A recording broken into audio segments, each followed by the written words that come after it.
বোলপুর থানার আইসির উদ্দেশ্যে কেষ্টমণ্ডলের সেই কুকথা কাণ্ডে জাতীয় মহিলা কমিশন দুবার অ্যাকশন টেকেন রিপোর্ট চেয়েছিল আপনারা জানেন, এবং তারপর সেই দ্বিতীয় অ্যাকশন টেকেন রিপোর্টেও তারা সন্তুষ্ট হয়নি এবং বীরভূমের এসপিকে আজ ডেকে পাঠানো হয়েছিল দিল্লিতে।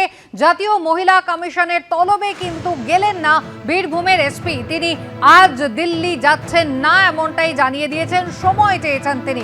কথা বলবো, সরাসরি চলে যাব, পার্থপ্রতিম ঘোষ রয়েছেন আমাদের সঙ্গে। পার্থ, বীরভূমের এসপি তিনি কি জানালেন?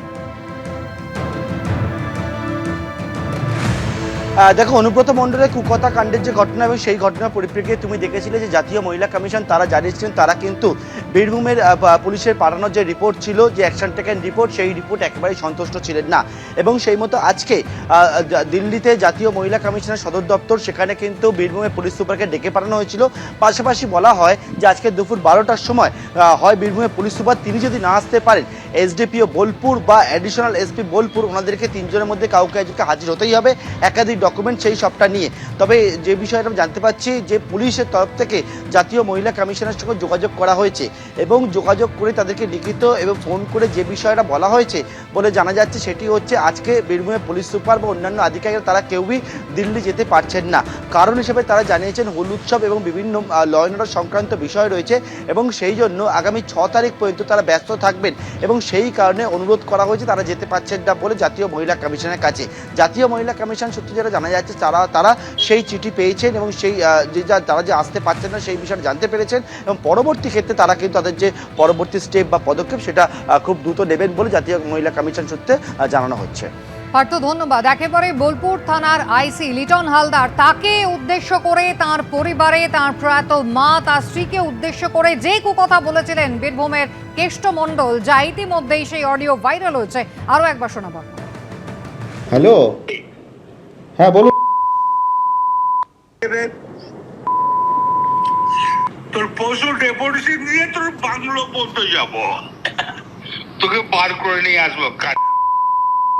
বল বল বল বল বল বল বল বল। হ্যালো, বল।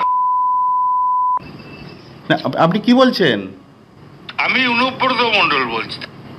বল বল বল বল বল। তুই ফোনে রেকর্ড করছিস, আমি সব জানি। না না, পশু যখন ডেপুটেশন দেবে না, তোকে কোয়ার্টার থেকে মারতে মারতে নিয়ে আস। না কি হয়েছে, মানে ঘটনাটা কি? জানিস না সিঙ্গিতে কি হয়েছে? হ্যাঁ হ্যাঁ, এই পশু তো কাল পশু ডেপুটেশনের ডেট কর, বার করে 13,000 বোলপুরের লোক হয়েছে না? 13,000? 12,000 লোক হয়েছিল বোলপুরে। প্রচুর লোক।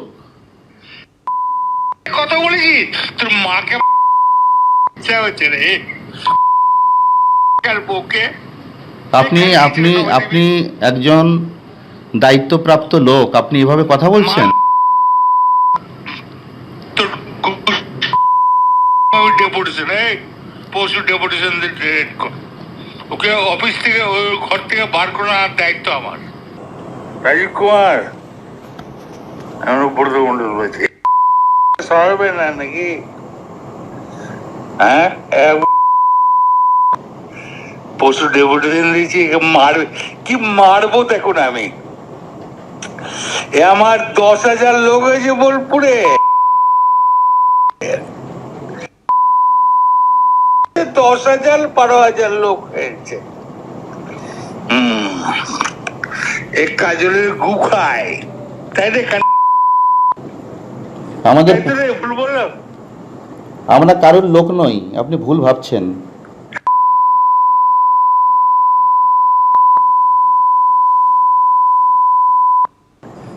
তোর পশু ডেপুটেশনের ডেট কর, আমি যাবো থানাতে, ওর চুলের মুঠি ধরে আমি বার করে নিয়ে আসবো ওখান থেকে।